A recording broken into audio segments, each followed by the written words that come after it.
তো আজ যে ইট ভাঙতাম যাই আধ ভাঙিয়ে লাইছি, সরি আধ ভাঙিয়ে থুকু আমি আধ হাঁটা লাইছি।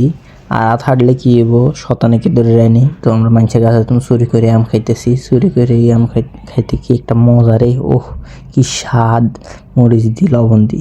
আর কি রিয়াকশন, কারণ এত আম আমি খুব কমে খেয়েছি, এই কারণে এই রিয়াকশন।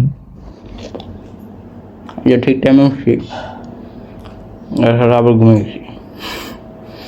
তাহলে গেছিলাম 7:30 দিকে প্রাইভেটটা, ব্রাশ করে যাই না তুই চলিয়েছি। এখন আসি ব্রাশ করতেছি, নাস্তা খাবো। আসসালামু আলাইকুম এভরিওয়ান, কি অবস্থা সবার? আশা করি সব ভালো আছেন। আলহামদুলিল্লাহ আমি ভালো আছি। তো উঠছি ঘুম থেকে, উঠে প্রাইভেট সব কিছু কমপ্লিট করে এখন যেতেছি কলেজের দিকে। কলেজে ক্লাস করতাম, আর আজকে আসতে দেরি হইব। মোবাইলকে নিতে হলে খুব ভালো হইতো, কারণ আমার কলেজ লাইফটাও দেখাতাম একটু, বাট এখন টোবাইল নিতে হইতেছি না, এটা একটা সমস্যা। আর একটা চ্যালেঞ্জ নিই, যেটা হইতেছে যে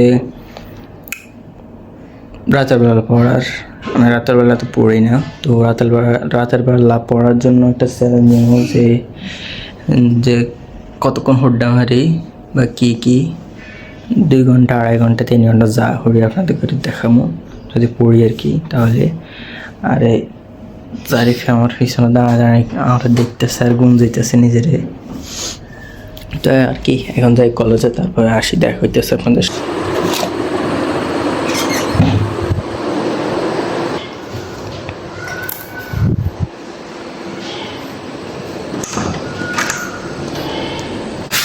তো গাইস আসছি কলেজ থেকে আজকে তাড়াতাড়ি, যদি আমার 3টা বাজে প্রাইভেট ছিল, প্রাইভেট পড়ে নিয়ে চলে এসেছি, কারণ বাড়ে গেছি 12টা বাজে। ক্লাস করারগুলো একটা পছন্দ ছিল না করার, কোনো কারো মুডা ছিল না, বেগুন বাড়ে গেছি। তো 3টার জন্য তো বই থানা কোনো যুক্তি হয় না, এই কারণে খেলেদের মধ্যে চলে এসেছি। স্যারের লোক কথাও কই না যায়, তারাই যে যাই মধ্যে জন্য চলে এসেছি। আর বর্তমানে বাইরে বৃষ্টির অবস্থা হইতেছে, কারণ যে কোনো টাইমে বৃষ্টি হইব, এই কালা রয়েছে। তো এখন কাম হইতেছে যে ইট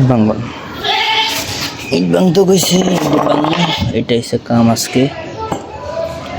আব্বু কইছে ইট ভাঙতে, তো এইখান দিয়ে ইয়ে করবো,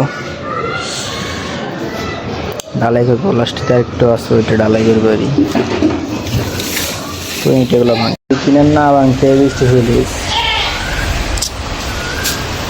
বৃষ্টি লেগে তখন খড়াইব।